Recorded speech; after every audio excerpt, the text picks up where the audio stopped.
Me lo saco encima. Ahí está. Bueno, ¿cómo están?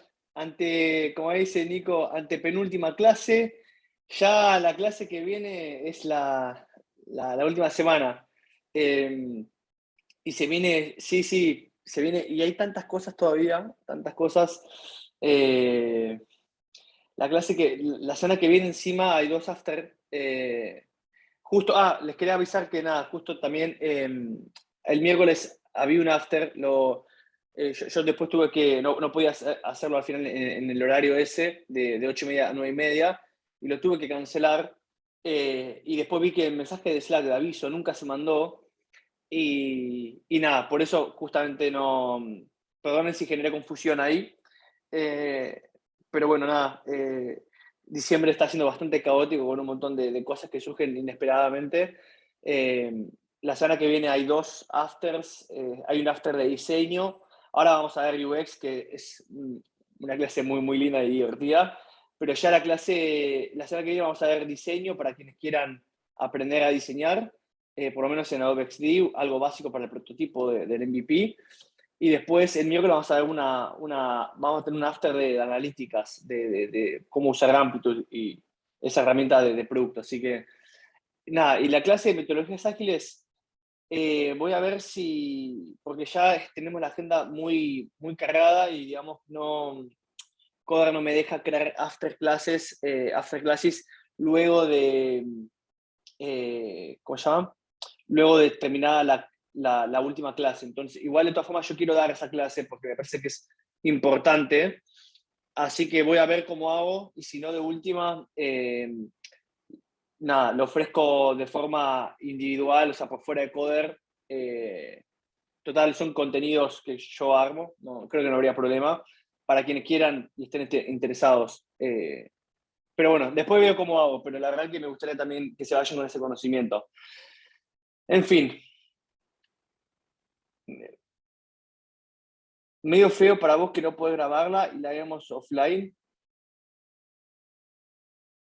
Eh,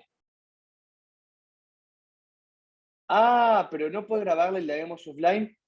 Es buena. No, en realidad, Lu, porque es un taller y yo tenía pensado que entre todos ustedes vayan buscando historia de usuario, la vayan priorizando, la vayan estimando. Lo podría hacer yo solo grabando, pero es una clase súper interactiva. Entonces, a lo sumo nada, de última, ya fue. O sea, la grabo y hago el paso a paso yo mismo. eh, por eso, o sea, nada, es preferible eso a que no se haga directamente. Así que de última, sí, Lu, no es lo ideal, pero de última, si se complica demasiado, medio que me grabo. Bueno, está bien, dale. Bueno, cualquier cosa, sí, porque me siento mal si no tienen ese contenido, o sea, se lo tengo que dar de cierta manera, así que tengo que encontrar el hueco y grabarlo y mandarlo, porque nada, es importante. Bueno, ahora sí, hoy tenemos una clase bastante divertida. Les había adelantado que había pensado en un invitado especial. Este invitado especial hoy tiene una cena, pero ya me confirmó que la semana que viene se va a poder sumar a una de las clases o martes o jueves. Así que nada, o sea, no está ahora, pero va a estar. Pero bueno, hoy justo no pude coordinarlo. Pero bueno, vamos a ver justo UX. Antes de empezar, me gustaría que en el chat me comenten un poco su experiencia con UX, si saben algo, si trabajan de eso, si todavía no vieron nunca nada de UX, cómo es su relación.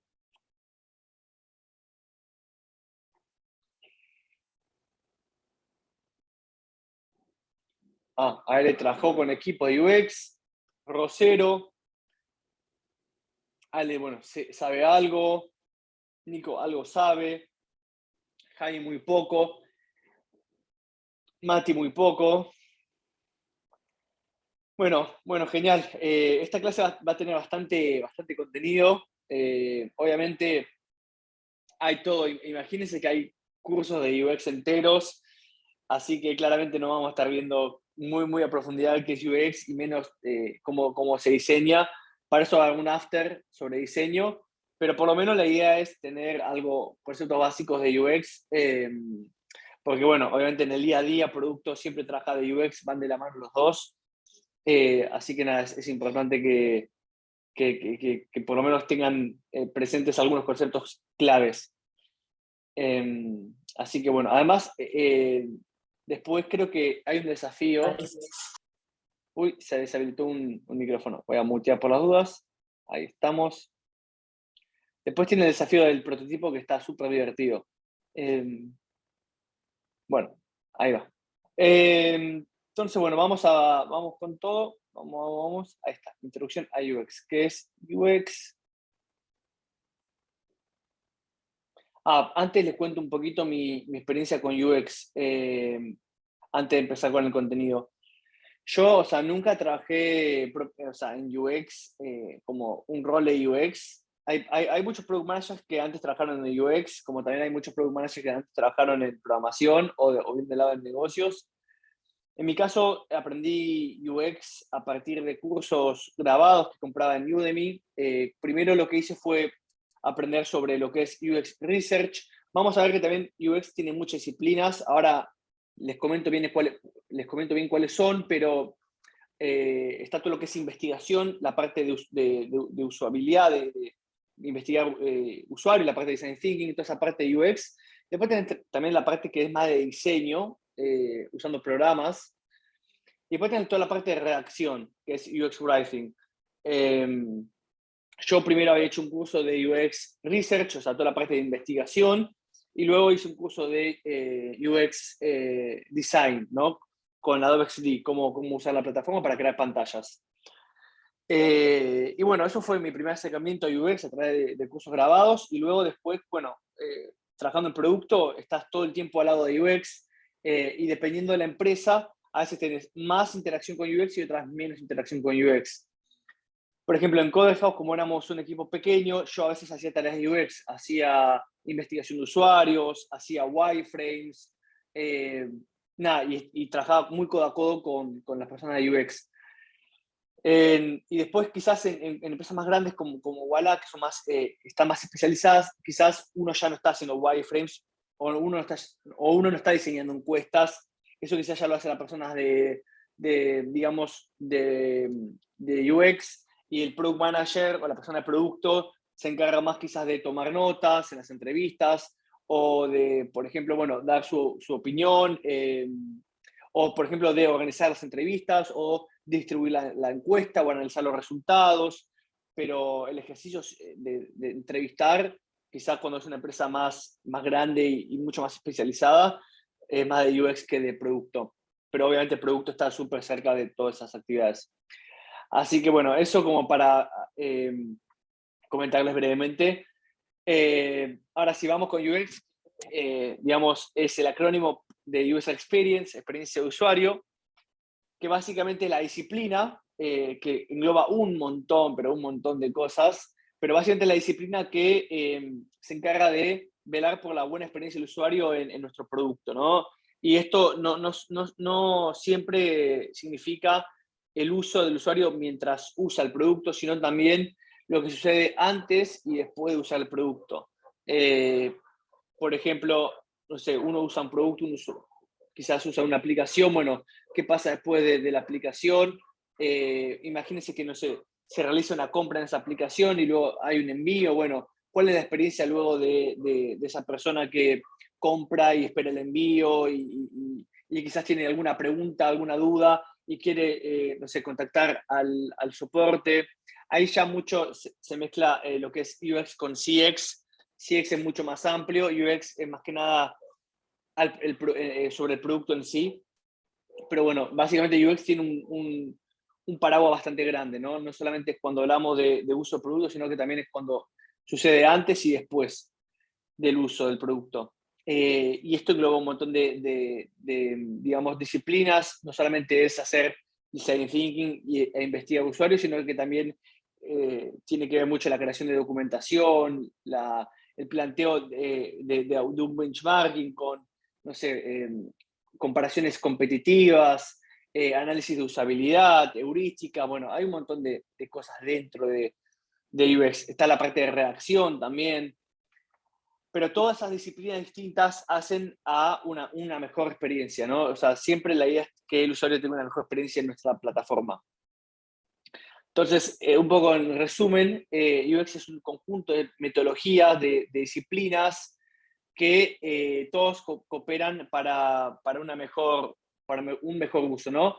Al fin, digamos, al fin de cuentas, UX trabaja sobre la deseabilidad, es decir, en crear un producto que sea deseable, que el usuario tenga ganas, primero que sea útil, obviamente, pero que también que tenga ganas en usarlo.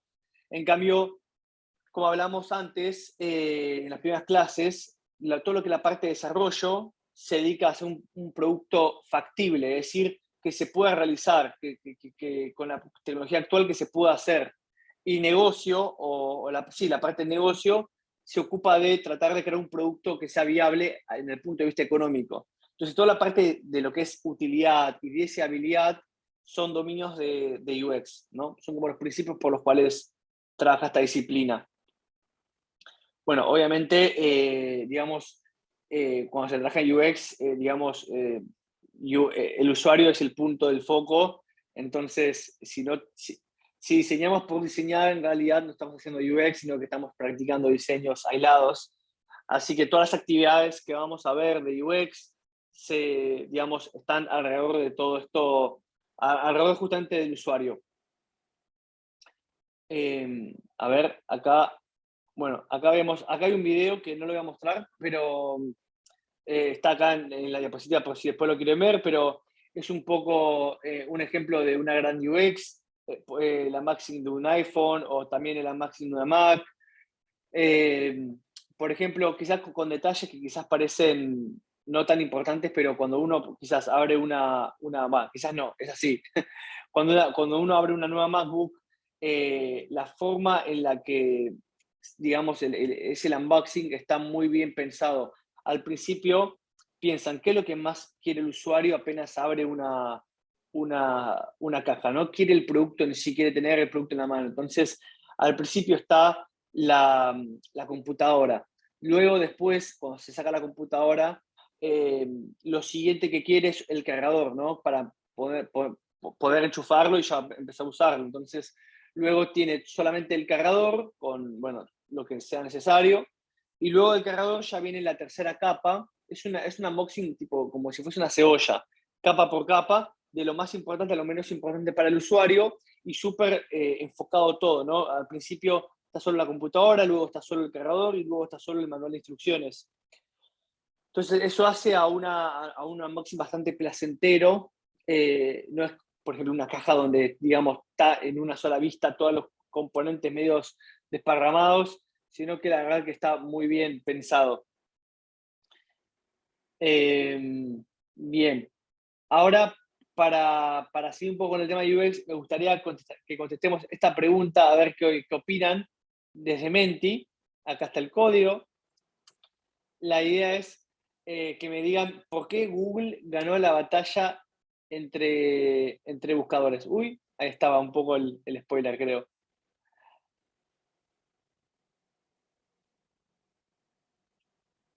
¿Se acuerdan que en una época, bueno, no sé si se acuerdan, pero en una época Yahoo era como el rey de los buscadores y después fue destronado por Google? ¿Cuál creen que haya sido el motivo por el cual Google se impuso ante Yahoo? Y las otras, ¿no? No solo estaba Yahoo. A ver qué vemos acá. Rapidez y sin publicidad. Innovación constante. Sencillez, velocidad. Por la relevancia en los resultados de búsquedas, esta es buena. Por su interfaz de usuario, la facilidad de las búsquedas. Por la experiencia de la web. Facilidad para buscar distintas opciones, te muestra siempre lo que querés ver primero. Agilidad y simpleza. Por cómo hilaba las búsquedas. Por UX, ya que la clase de UX. Sin publicidad, simpleza y en el diseño. Publicidad intrusiva, diseño de interfaz. búsquedas simples. Sí, obviamente que es por UX, pero como dijimos, UX es bastante amplio. Entonces, de todos los elementos que hay UX, precisamente que fue, ¿no? El componente más relevante que hizo la diferencia. Bueno, genial, ahí estoy viendo los resultados. Ahí les cuento un poco, vamos a dar una comparación ahora de lo que es, miren lo que era Yahoo. Estos son, digamos, cómo se veía el sitio en el año 98. Igual encontré de hecho peores versiones de Yahoo. Esta está bastante ordenada, pero vean que era bastante complejo todo. También la experiencia de búsqueda era otra. Se buscaba por directorios, como dice Mati. Y miren lo que es Google. Y de hecho, esta no es la versión más, digamos, minimalista de Google, porque vean toda esta parte turquesa que está acá, que media rara, pero igual, de todas formas, vean la gran diferencia entre Yahoo y Google. Obviamente no es que Google ganó la batalla de los buscadores por tener un diseño mucho más limpio. Obviamente fueron más factores. También fue, por ejemplo, los resultados que eran mucho más relevantes. Pero la UX seguramente jugó un papel muy importante en este duelo, digamos. Entonces, Yahoo era o sea, básicamente el producto tenía el foco bien puesto en lo que es la búsqueda. En cambio, Yahoo como que te querían vender de todo y era bastante tedioso de usar. Pero sí, duele a los ojos, es terrible. Pero bueno, no sé Yahoo qué onda, si sigue existiendo o no. Yo, a ver si busco yahoo.com, me pregunto si, creo que sigue existiendo el sitio, ¿no? Sí. Ay, no, por favor. ¿Qué es esta noticia? Saquémosla, por favor. ¿Qué fue esa noticia que acabo de ver? No sé si la vieron ustedes, pero bueno. Ahora, hablamos mucho de UX, pero muchas veces cuando vemos roles de, cuando vemos roles en LinkedIn, muchas veces vemos el rol de UX UI designer, ¿no? Como cosas que vienen de la mano. UX y lo que es UI. Ahora, ¿qué es UI? Bueno, UI es justamente User Interface, que viene a ser interfaz de usuario. eh, y es justamente como hablamos de frontend y backend en lo que es programación. Bueno, el frontend, como dijimos, era toda la parte de programación que estaba, digamos, que era lo que el usuario veía justamente, ¿no? Programar las pantallas por las cuales el usuario interactúa. Y lo que es UI es justamente la interfaz de usuario, es toda la experiencia que sucede en la pantalla, es decir, todos los componentes visuales por los cuales un usuario interactúa. Son los botones, es la barra de son la barra de búsqueda, son los carruseles, son los textos, los colores, todo eso hacia los componentes, las listas, los menús, todo eso es UI, es los componentes, el diseño de componentes de esa interfaz por la cual los usuarios van a interactuar, sea una interfaz para una página web o para o una aplicación o lo que sea, eso es, digamos, interfaz de usuario. Eh, acá hay un, ¿cómo se llama? Bueno, estos dos círculos, digamos, reflejan un poco bien las distintas enfoques que tiene cada área.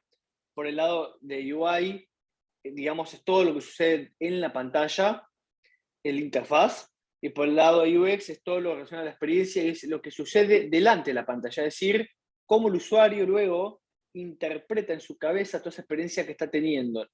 Eh, la UI es justamente las interacciones, apretar un botón, mover un slide, escribir, pero ya la experiencia es cómo el usuario está percibiendo en su cabeza todo eso, ¿no? Como una experiencia positiva, una experiencia tediosa, negativa. Y lo que está entre la experiencia y la interfaz es la interacción. Bien, y acá hablamos de lo que es el Interaction Design o diseño de interacción, que es como justamente ambas cosas. Bien. Y algo muy importante, lo que es UX, experiencia, tiene de foco al usuario, a la persona, y el foco de la UI, la interfaz, es al artefacto, es decir, al producto en sí, a las pantallas. Trabajan sobre pantallas, no trabajan sobre el usuario. Eh, Obviamente, lo que es UX UI siempre se trabajan con pantallas con un usuario en mente, no es que esto está desconectado. Así que, nada, acá un poco para resumir, lo que es UX, más que nada en el proceso de desarrollo de producto, UX está presente en más pasos que el diseño de UI. Por ejemplo, cuando uno inicia un proceso de desarrollo, empieza con quizás entrevistas de usuario, ¿no? A aprender a relevar un problema, a identificar posibles oportunidades de desarrollo. Toda esa parte de relevar problemas y charlar con usuarios es UX. Después está toda la parte de crear documentación, crear user personas, crear journey maps, todos esos documentos también es UX. Después viene la parte de definir soluciones, pensar soluciones, idear. Esa parte es de UX. Después viene la parte de efectivamente hacer prototipos y crear pantallas, ¿bien? Para esas soluciones. Ahí ya entra UI. Pero luego esas pantallas, luego se tienen que probar con usuarios para ver si son deseables, si a los usuarios les gusta o no. Y eso ya no es UI, eso vuelve a ser UX. Entonces, UX tiene mucho más pasos que UI. Se extiende, digamos, durante un proceso mucho más prolongado. Eh, Abarca desde, digamos, las entrevistas con usuarios y relevamiento de datos hasta lo que son las pruebas de usabilidad. Y en cambio UI es efectivamente el trabajo de creación de elementos visuales y gráficos sobre una pantalla, sobre una interfaz. A ver, acá justo hay toda una lista digamos, de puntos que abarca UX y cuáles abarcan UI.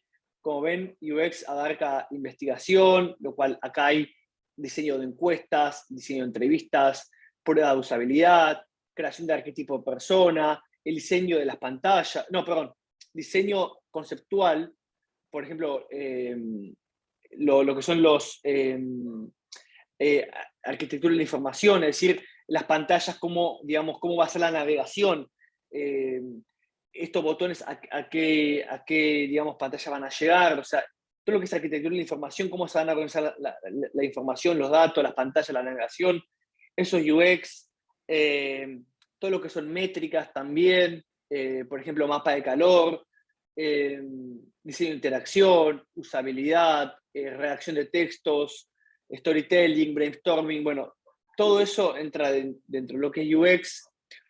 Y UI es mucho más específico, es básicamente justamente el diseño de esas interfaces, el diseño visual, cómo se coordina todo ese diseño para crear un producto deseable, y obviamente trabajo muy, muy estrecho con programadores porque después los diseños se tienen que, digamos, ejecutar en código. Entonces es muy importante que UI esté conectado con desarrollo para verificar si es posible diseñar lo que se tiene que programar después. Pero bueno, esto no es que tipo UI tiene menos tareas perdón, no es que UI hace menos que UX, sino que UI es mucho más específico, ya que por lo general UI también es diseño en sí, y los perfiles bueno, son personas que quizás vienen de, no sé, diseño gráfico quizás. En cambio, UX engloba un montón de actividades que son diferentes entre sí y que también engloba distintos tipos de profesionales. Por ejemplo, para todo lo que es investigación de usuarios, entrevistas, pro usabilidad, hay muchos profesionales de UX que vienen de disciplinas como sociología, psicología, eh, y después también todo lo que es la parte de redacción de textos, lo que es UX Writing. Hay profesionales que vienen de la parte de quizás comunicación, periodismo también. Entonces, UX, digamos, es bastante amplio y UI es mucho más específico. A ver. Bueno, y antes de seguir, me estoy dando cuenta que hace mucho no hago una pausa, así que es momento de hacer un parate para ver cómo vienen, si tienen alguna consulta, pregunta, duda sobre lo que vimos hasta el momento.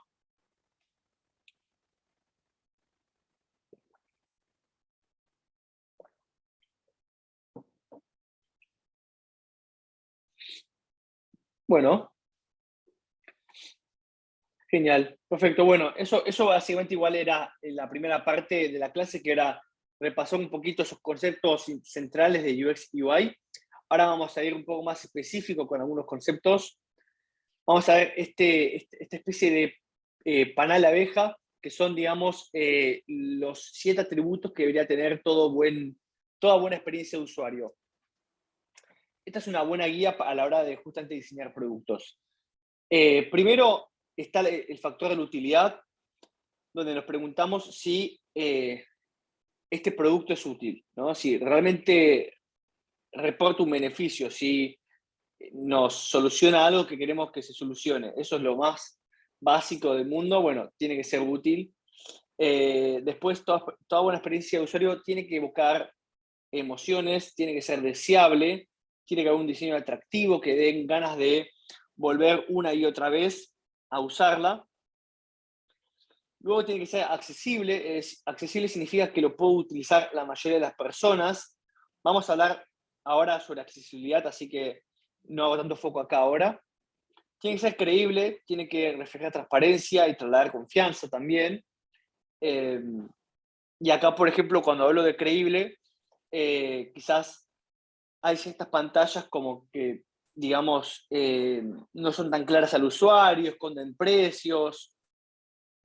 Bueno, no tengo ejemplos ahora, pero hay ciertas pantallas que evocan, digamos, desconfianza o miedo. Entonces, tiene que siempre reflejar transparencia.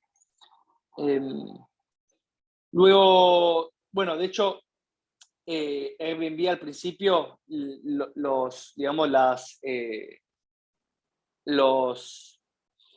los, ay, Dios, las casas que estaban en el listado para alquilar, tenían fotos subidas por los usuarios que no eran muy, digamos, eh, muy lindas, muy deseables, y eso quizás hacía que los usuarios no tengan tanta confianza en rentar ese lugar. Entonces, también tuvieron justamente este problema de la credibilidad que hacía que, digamos, no muchos usuarios agendaban las casas. Luego, tiene que ser ubicable. Esto es todo lo que es la navegabilidad, es decir, uno tiene que saber dónde está, en qué pantalla está. Si uno aprieta el botón, tiene que saber hacia dónde va a ir. Si uno va para atrás, tiene que saber hacia dónde va a volver. Uno tiene que saber bien, por ejemplo, cómo ir a tu perfil o a la sesión de configuraciones. Eso es todo lo que es la parte de ubicable. Después viene la parte de usabilidad, que es básicamente qué tan fácil es usar el producto. También vamos a hablar bastante de usabilidad más adelante. Y finalmente lo que es tipo un mix entre todas estas, útil, deseable, accesible, creíble, ubicable y usable, es lo valioso, ¿no? Que es algo que, digamos, contribuya al objetivo principal, que el producto sea algo valioso, que realmente si no existe, que repercute un problema la, la no existencia. Eh, Bien, ahora vamos a ir con qué se entiende por accesibilidad. Acá tenemos varios tipos de accesibilidad. Cuando, por ejemplo, pensamos en accesibilidad, nos imaginamos a quizás una limitación física permanente, perdón, una limitación permanente, como por ejemplo, no sé, pensemos un producto para personas ciegas o sordas o que no puedan hablar o que tengan quizás una limitación física.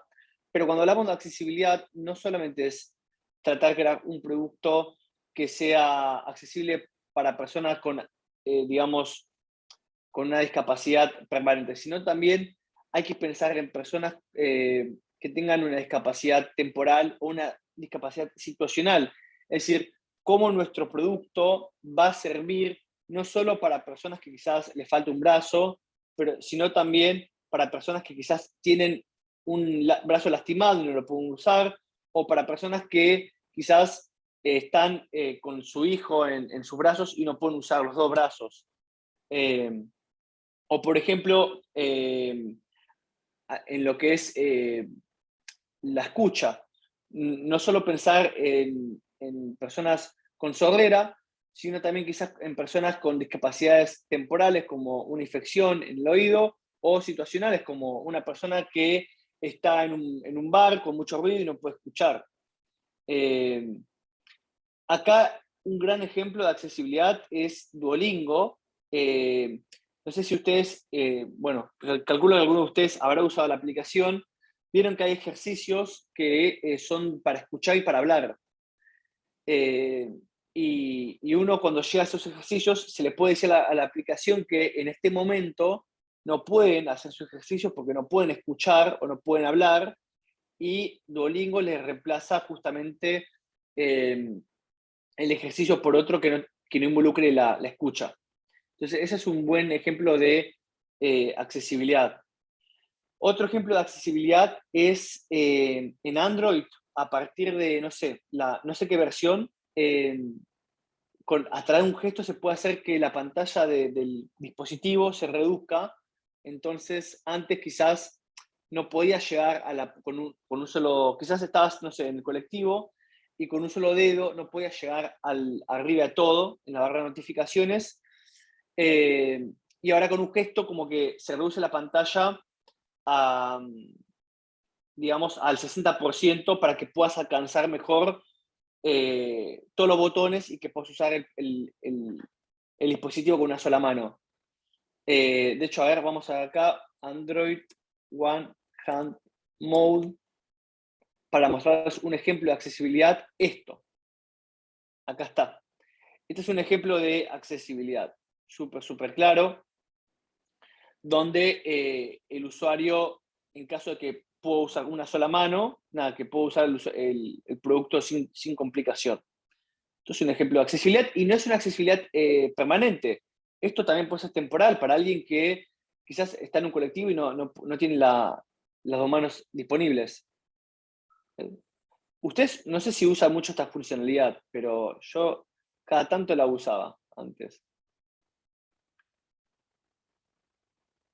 Después tenemos, a ver, vamos con Duolingo, Exercise, Speaking Exercise. Vamos acá a ver qué sale.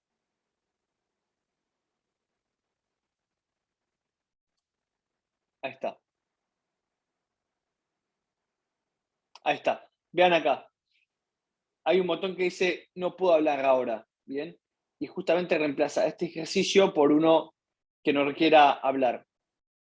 Y también la aplicación te permite, en caso de que nunca puedas hablar o nunca puedas escuchar o no quieras, que puedas deshabilitar para siempre los ejercicios que requieran habla y que requieran escuchar, ¿bien? Entonces también el usuario tiene esa libertad de hacerlo si quiere. A ver, otros ejemplos si hay, ya que estamos empapados de ejemplos. Bueno, debería buscar, a ver.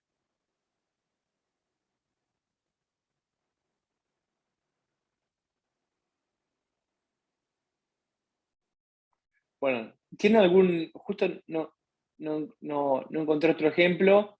¿Tiene algún otro ejemplo de accesibilidad? A ver, acá en el chat creo que estaban. Ah, los botones. Hace los botones y textos más grandes y limita las funciones para que sea más accesible mientras conduces. Ah, ahí va, ahí va, ahí va. Spotify cuando lo conectas al auto cambia de interfaz. Perfecto, Will. Genial el ejemplo. Buenísimo. Subtítulos sobre los videos para escucharlos sin el audio. También, cuando se muestra un video, que haya subtítulos en los videos. Eh, bueno, genial todos los ejemplos. Buenísimo.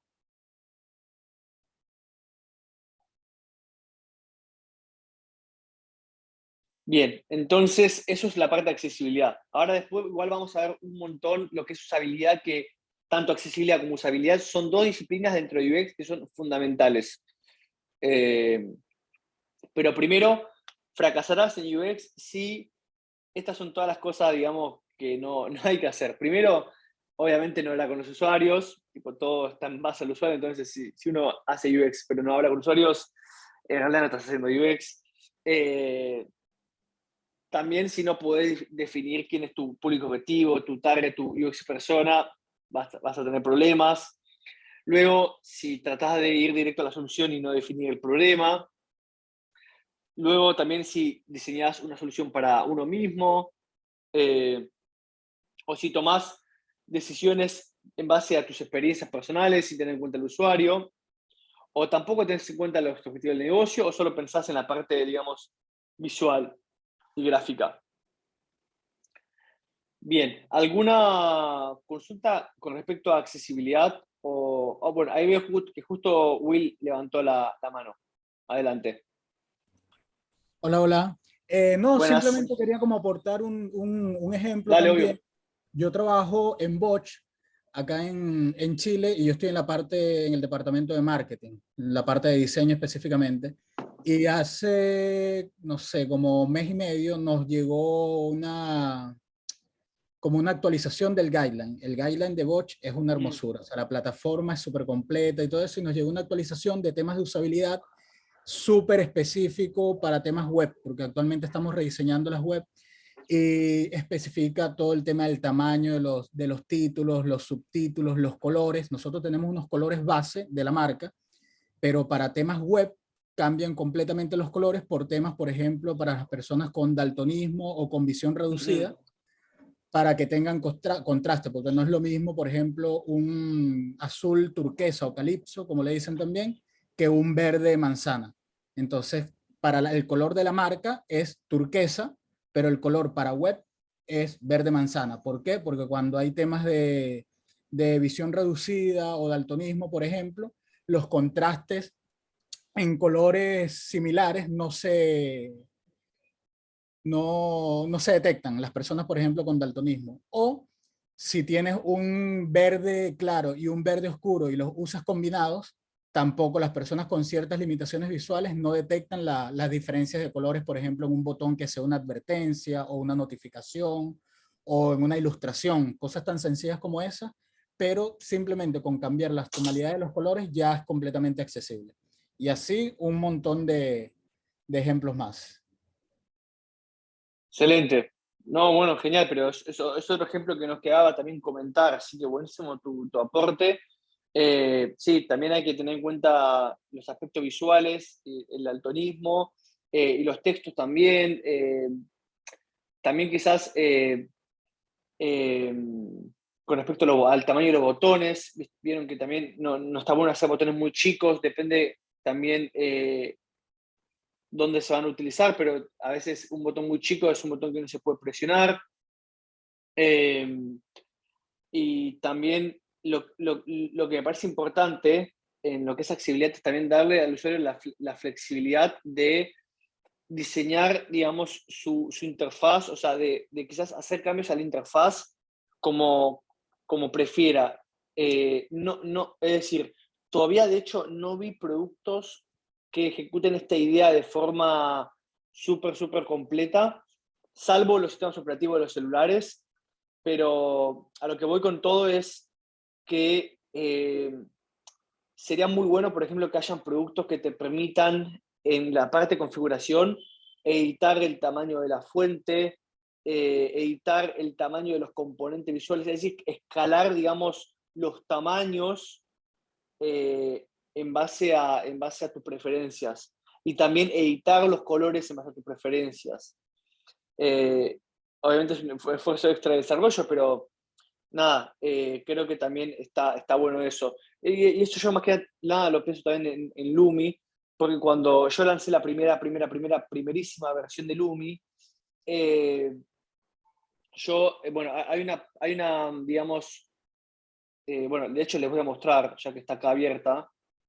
Uy, vamos por acá. Esta es digamos, la interfaz de Lumi. Y vean que acá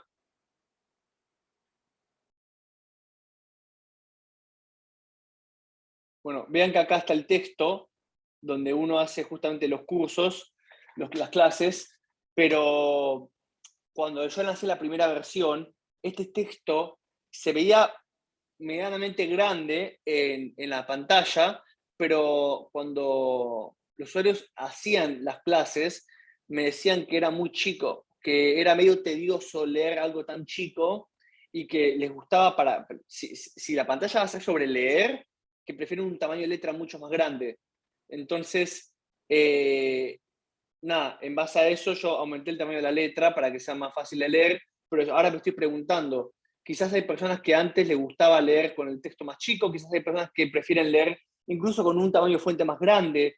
Entonces, ¿cómo podemos hacer justamente un producto más flexible que se adapte, digamos, a las preferencias de cada uno? Y esto tiene que ver un poco con la accesibilidad también, con el tema de la visión en concreto. Pero bueno, nada. Eh, ahí justo Javi compartió otro ejemplo de Kindle. Para editar tamaño de letra, contraste, brillo. Por eso, cuando uno lee, es importantísimo tener todas esas funcionalidades para editar la experiencia de lectura. Bien, vamos con el último tema antes del break, que es diseño centrado en el usuario. Ahora, antes de que venga toda esta corriente de Design Thinking y Design Sprint, la base de todo, el proceso en realidad que dio base a estas metodologías es este proceso de diseño centrado en el usuario. Es básicamente el diseño que sigue una etapa de análisis del usuario primero, ¿no? De relevar cuáles son los problemas y las tareas que tiene que realizar un usuario en una interfaz, qué es lo que quiere resolver, qué tareas tiene que realizar, y en base a eso tratar de entender cuáles son las más importantes para el usuario, cuáles son los problemas más relevantes, más importantes, con mayor magnitud, para crear una solución, luego probarla antes de lanzarla y finalmente implementarla. Es decir, Design Thinking, esto quizás suena muy similar a Design Thinking, pero es así porque es el proceso, digamos, es la metodología que dio origen al resto de las metodologías. Después, cada metodología tiene sus propias adaptaciones, pero el diseño central del usuario es como la madre de todas estas metodologías.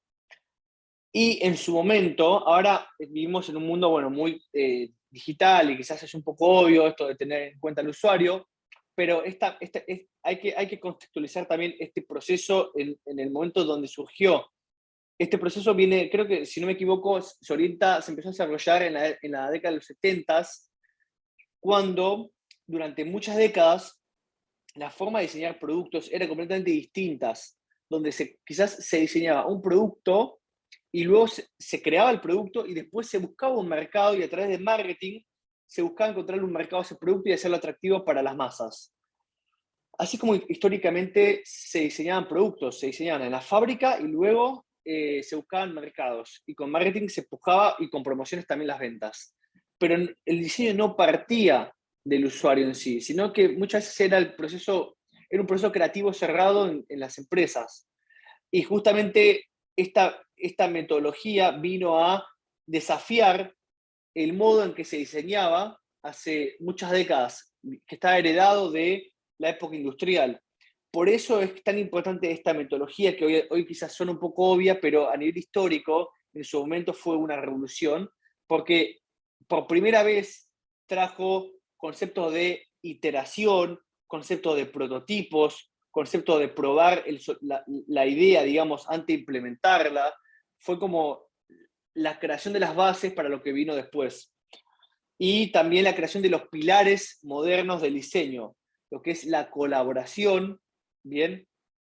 Entre los que diseñan las interfaces y los que las van a usar los usuarios, la cooperación entre todo el equipo, donde por primera vez la tarea de diseño ya no es algo que hacen los diseñadores, sino que diseñar, digamos, es una actividad en conjunto donde el área de UX la lidera, tiene su responsabilidad sobre el diseño, pero que todos cooperan, que el product manager, la persona de marketing, la persona de ventas, todos ponen su granito de arena en el proceso creativo de diseño.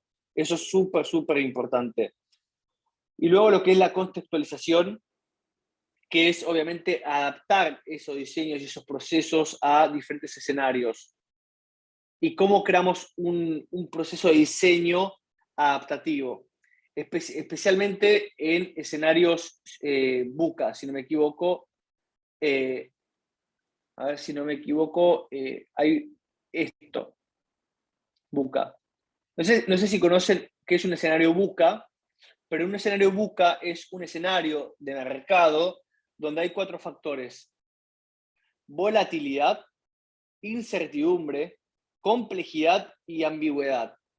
En estos escenarios, digamos, es súper, muy, o sea, el riesgo es muy grande de cualquier proyecto de software, es muy grande, y es muy importante tener este tipo de metodología de diseño donde estamos pegados al usuario todo el tiempo, porque no podemos permitirnos el riesgo de actuar con nuestra intuición, porque la intuición siempre es buena, la intuición siempre es buena cuando la acompaña la experiencia. Pero si estamos frente a inexperiencia, incertidumbre, complejidad, volatilidad, ya no nos podemos guiar por la intuición y por nuestras propias ideas. Tenemos que apoyarnos al usuario y estar iterando el diseño semana a semana. Es la mejor manera de reducir el riesgo. Y bueno, la contextualización es básicamente adaptar nuestro proceso de diseño en base a los distintos escenarios que tenemos. Algunos van a ser con mayor complejidad, otros con menor complejidad. ¿Cómo adaptamos nuestro proceso de diseño? Por ejemplo, en Coder House habían proyectos que eran muy complejos, con mucha incertidumbre, y para esos procesos hacíamos, para esos productos o esos proyectos hacíamos un proceso de diseño mucho más complejo, donde hacíamos entrevistas, hacíamos muchos diseños, prueba de usabilidad, y habían otros proyectos que eran mucho más simples, que eran quizás rediseño de pantallas existentes. Nuestro proceso de diseño era mucho más simple, es decir, se iba adaptando en base a estas variables de complejidad, incertidumbre. Pero bueno, también esta metodología trae muchos principios, que acá los redacté en forma de preguntas, pero trae todas estas preguntas a la mesa, que bueno, ¿quién va a ser el usuario del sistema? ¿Qué tareas o actividades va a realizar en ese sistema? ¿Qué nivel de experiencia tienen los usuarios? Eso es muy importante también, el nivel de experiencia. Si son quizás usuarios que nunca interactúan con esa interfaz, o si son usuarios que ya tienen una experiencia elevada. Acá es importante, por ejemplo, en todo lo que es criptomonedas, quizás, por poner un ejemplo, una cosa es crear una plataforma para compra-venta de criptomonedas para traders profesionales, y otra cosa es crear una plataforma de criptomonedas para los que están recién comenzando con el mundo de inversiones. Entonces también hay que entender el nivel de experiencia, las tareas, las funciones que necesitan, qué información tenemos, qué información necesitan los usuarios, de qué manera se tiene que presentar la información, cuáles son las expectativas que tienen los usuarios sobre el funcionamiento, cuáles son los peores casos de uso, qué puede salir mal, cómo vamos a gestionar el multitasking, por ejemplo. Hay un montón de preguntas relacionadas a la usabilidad que trae este proceso en forma de preguntas, pero que es súper importante cuestionarse siempre.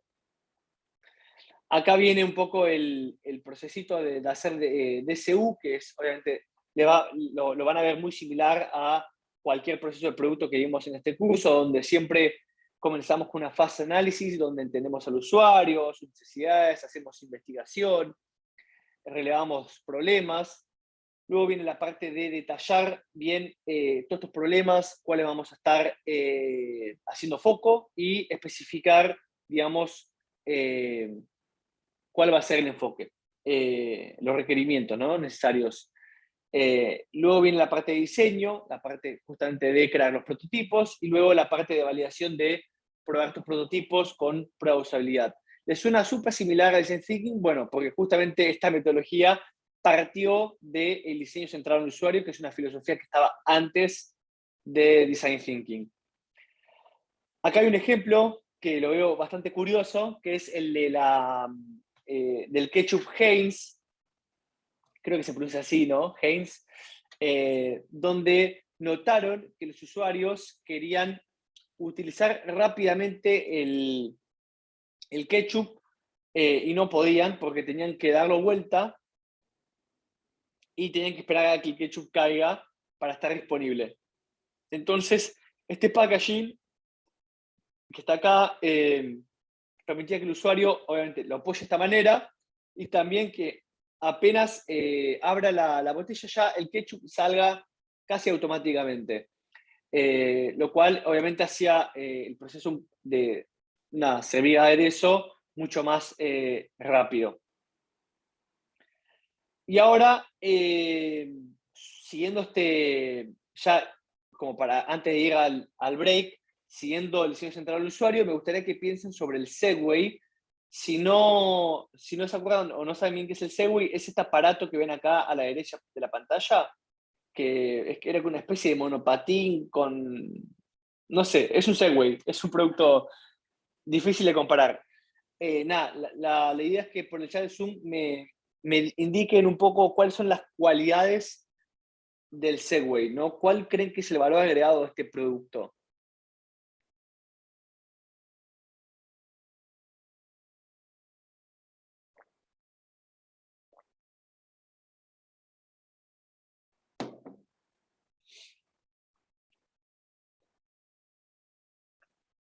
No hacer ejercicio, que te lleven automáticamente con un botón, facilidad de moverse, movilidad sin esfuerzo, movilidad en lugares reducidos, no tener que pedalear, facilidad para subir y bajar. Bueno, sí, son algunas diferencias con la bicicleta, las que me están comentando. No usa combustible. A ver, ¿qué más? Estabilidad. Bueno, genial.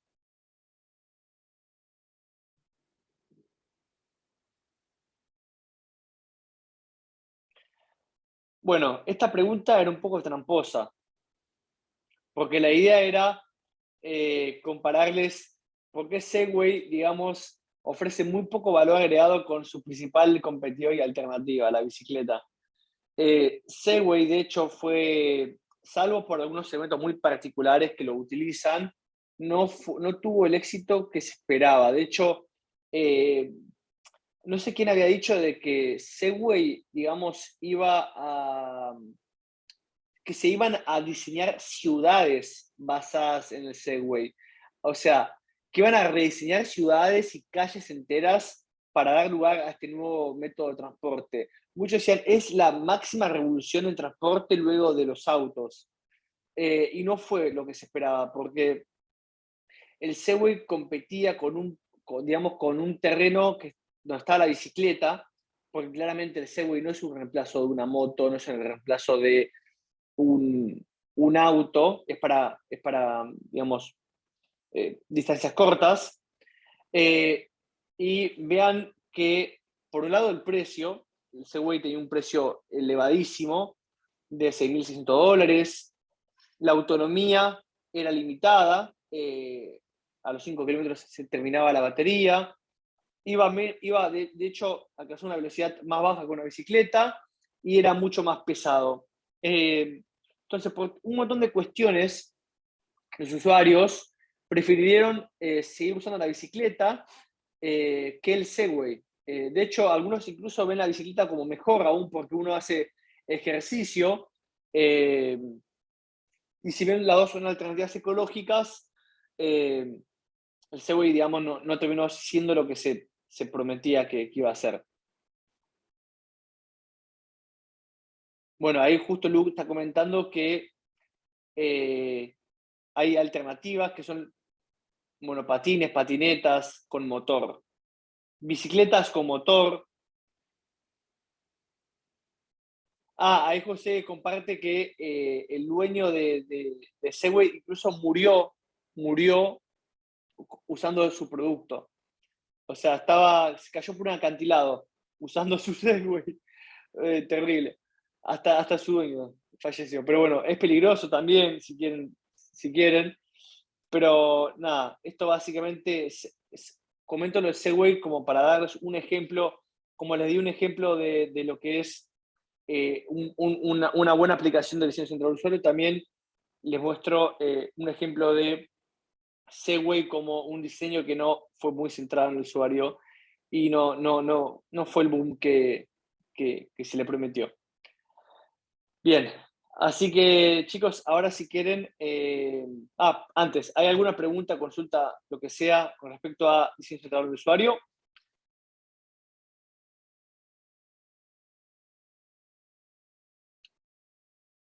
Bueno, esos son otros, los hoverboards. A ver, ¿qué son estos? También, no sé qué tanto éxito tienen. Un amigo mío tenía estos y me subí y me habré caído varias veces. Varias veces. Son peligrosos, pero bueno.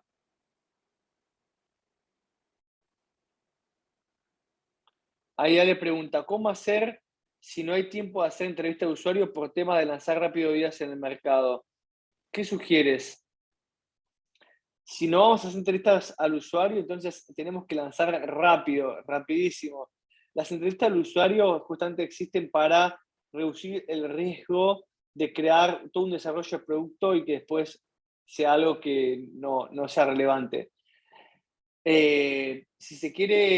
Si no se quiere hacer entrevista de usuario, pero se quiere probar ideas rápidas, entonces se tiene que hacer experimentos rápidos. Por ejemplo, en el caso de una funcionalidad, lo que se puede hacer es quizás agregar un botón fantasma, en lugar de desarrollar toda la funcionalidad, agregar un botón de me interesa esta funcionalidad para darte una idea más o menos de cuál es la intención de uso de ese producto. Si querés hacer investigación, igual, como dice Agus, podés ver informes, podés leer estudios, o sea, reemplazos a entrevistas pueden ser informes, estudios, también pueden ser encuestas, algo, digamos, algún tipo de investigación que no requiera tanto tiempo.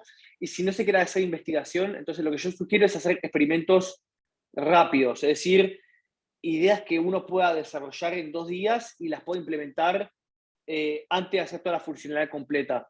Y un ejemplo es este que te digo. Por ejemplo, en lugar de crear toda la funcionalidad, directamente mostrar pantallas informativas sobre cómo va a ser la funcionalidad y habrá un botón de me interesa o no me interesa y en base a eso va midiendo cuál es la intención de uso del producto antes de crear todo el producto.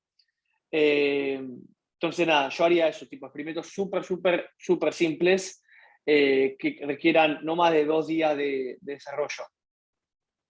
En caso de que no se quiera hacer nada de investigación, yo haría desarrollos muy rápidos. Hay un montón igual digamos, formas de lanzar ideas, de probar ideas rápidas al mercado sin investigación. Una es esa, pero tengo otras también en la cabeza, pero nada. Otra, por ejemplo, también es usar la tecnología de otras personas. Quizás si se quiere probar una idea de un e-commerce, en lugar de desarrollar todo el e-commerce, directamente crearte una cuenta en Shopify o en Mercado Shops y vender a partir de ahí. Y luego, si se ve que hay tracción, si hay interés, directamente desarrollas todo el e-commerce. Esa es otra opción también. Ahí está, Ale, de vuelta. No code es otra opción. El tema es que no code es. O sea, no code ya no es algo que uno puede hacer en 2 días, quizás. Depende del producto, pero por lo general, si uno quiere lanzar un MVP con no code, te va a tomar unas semanas. Y no sé qué tan rápido es. Quizás se quiere probar una idea en 3 días. Pero bueno, no code es una posibilidad también. Es una posibilidad. Depende igual.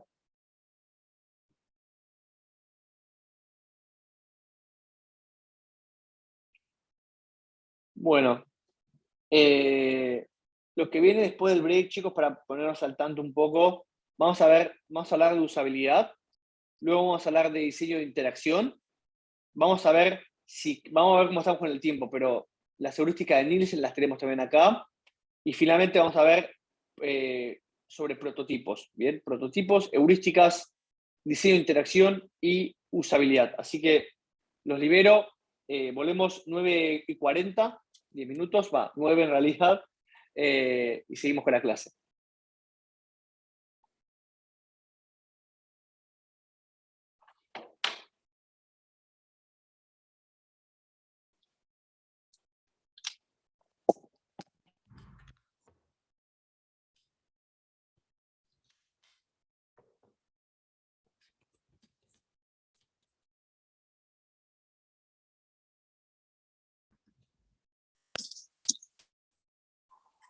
Bueno, acá estamos de vuelta. A ver. Bien. Bueno, nos queda usabilidad entonces. Y antes de seguir avanzando con los temas que tenemos, me gustaría que ustedes en el chat me comenten qué entienden por usabilidad.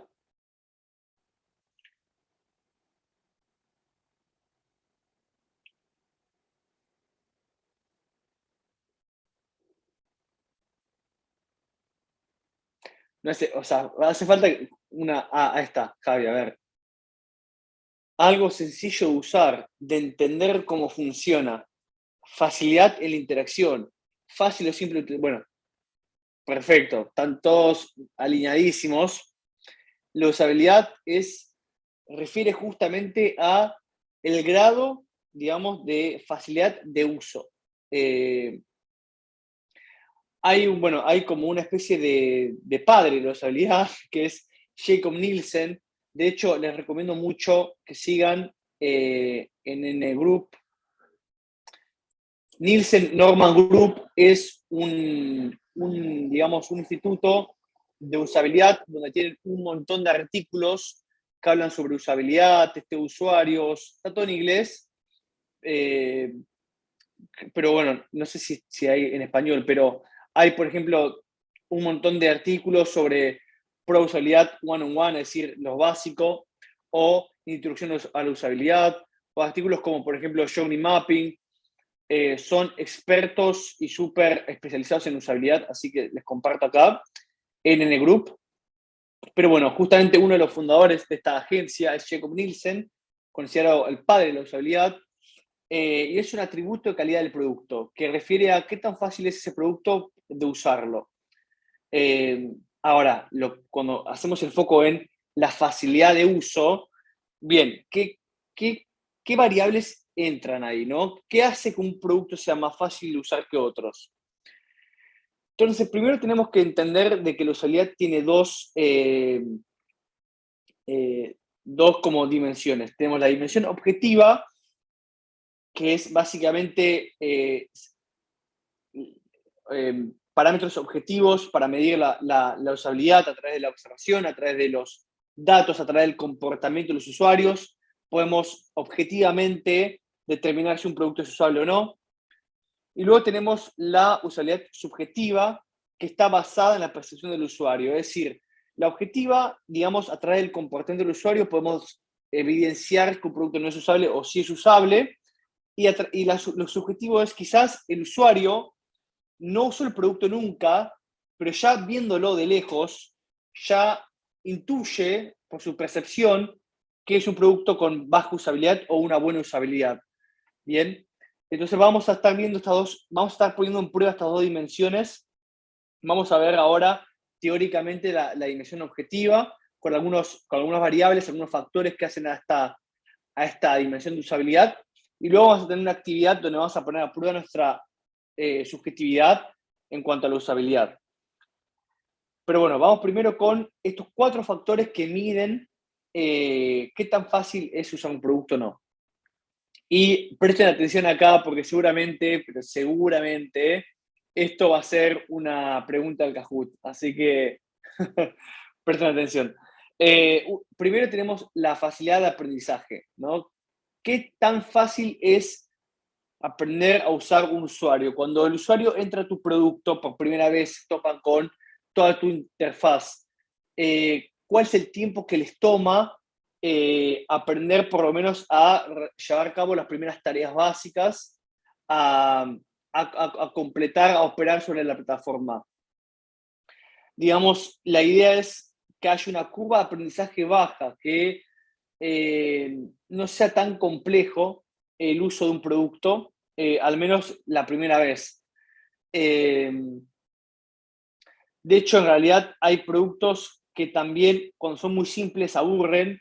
Entonces, todo buen producto eventualmente tiene que apuntar por una curva de aprendizaje que sea muy fácil de usar y de aprender para los primeros usuarios, pero que también ofrezca un buen nivel de complejidad para los power users, ¿no? Los usuarios que después nos utilizan un montón de veces y les gusta mucho nuestra plataforma. Bueno, también ofrecer justamente opciones más complejas para sus usuarios. Pero nada, la facilidad de aprendizaje está orientada a los usuarios y a qué tan fácil es aprender a utilizar. Luego tenemos la eficiencia y la eficacia. La eficiencia básicamente las tareas que el usuario tiene que realizar en tu producto, en su interfaz, digamos, qué tan eficientemente completan las tareas. Es decir, cuánto tiempo quizás les tardan, cuántos recursos le demanda realizar una tarea. Básicamente una tarea no eficiente es una tarea que se completa. Imagínense, por ejemplo, una experiencia de compra de tickets para un recital. Si la interfaz es horrorosa y poco usable, probablemente quizás el usuario logre comprar digamos, la entrada, el ticket. Pero habrá pasado quizás 20 minutos dando vueltas en la interfaz porque no quedaba muy claro cómo utilizarla para reservar los asientos. Entonces, eso es la eficiencia, ¿no? Vamos a querer que nuestro diseño sea lo más eficiente posible, que demande la menor cantidad de esfuerzo al usuario y recursos.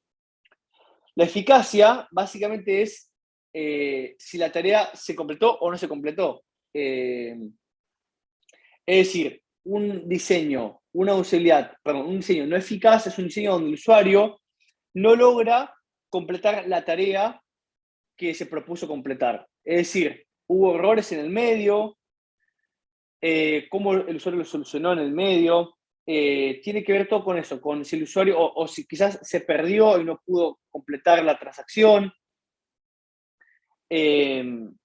Eso básicamente es lo que es la eficacia, ¿no? Se completa o no se completa una tarea y la eficiencia es, se completa, pero ¿cuántos recursos se invierten para completar esa tarea?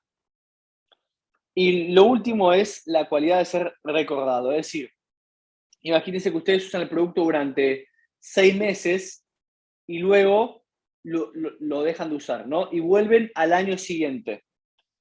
¿Qué tan fácil es nuevamente utilizar ese producto después de la ausencia, ¿no? O sea, ¿cuál es o sea, es una interfaz fácil de recordar, fácil de volver a usar? Uno puede entender dónde están, cómo se usaba, dónde están los elementos que quiere buscar. Nada, eso básicamente es la cualidad de ese recordado. Entender bien dónde están distribuidos los elementos para justamente accederse de forma sencilla luego de un tiempo prolongado de inactividad. Así que cualidad de ese recordado, facilidad de aprender, eficiencia y eficacia son los 4 atributos que hacen a la usabilidad objetiva. Ahora, en cuanto a la dimensión subjetiva, ya estamos hablando más de la percepción, es decir, de esta percepción de vemos productos y ya nos damos una idea de usabilidad antes de usar ese producto. Acá les traigo 5 productos, que son todas tazas, una taza térmica, una taza china, la clásica, la medieval y la decorada. La idea es que ustedes se tomen un tiempo, vean las 5 tazas e intuyan qué tan usables son. Vamos a estar haciendo la actividad en Menti, así que les comparto acá el código que figura en pantalla.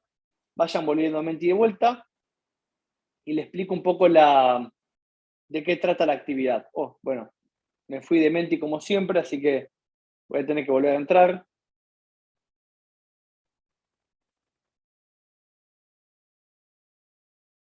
La idea es esta. ustedes probablemente van a tener que ordenar las tazas, ¿bien? En primer lugar, va a estar la taza más fácil de usar y en último lugar, las tazas más difíciles de usar. Entonces, ordenen en base a la usabilidad, siendo la primera la más usable y la última la menos usable. ¿Bien?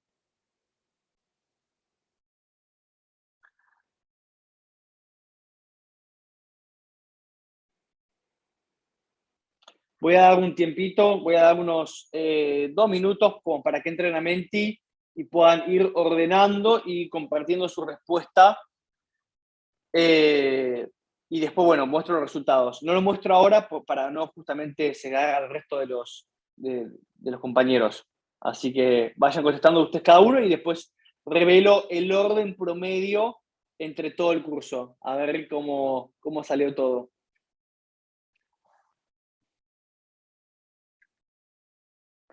1 es más usable, 5 es menos usable, ¿bien? Esa es la escala.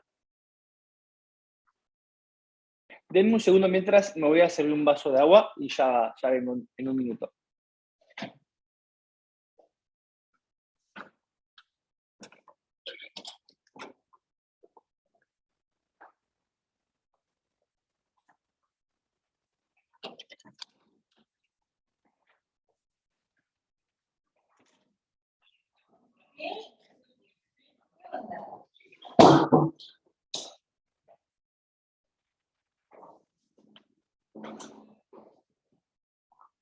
Ahora en un ratito ya habilito los resultados, así podemos ver.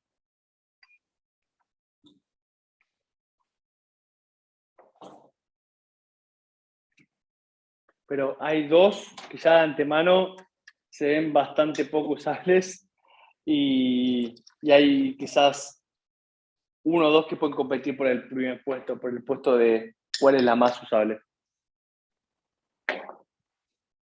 Estamos. Bien. Tengo el vaso de agua, que es súper importante. Bien, ahí prendo la cámara. Bueno, vamos a mostrar el orden. A ver. Tenemos la taza clásica en primer lugar, que sería esta que está en el medio. Luego tenemos la taza térmica en el segundo lugar, que es la que está acá en la número 1. La taza china, que es la que no tiene mango. Luego tenemos la taza decorada, que es la de la guitarra, y como la menos usable en último puesto, esto es obviamente un promedio entre todas las respuestas de ustedes, ¿no? Es un promedio del curso. La taza medieval, con esta forma extraña, ¿qué les parece? ¿Creen que tiene sentido este orden? ¿Promedio entre todos? Ah, Lu, ¿no estás de acuerdo con el promedio? ¿Cómo fue tu orden?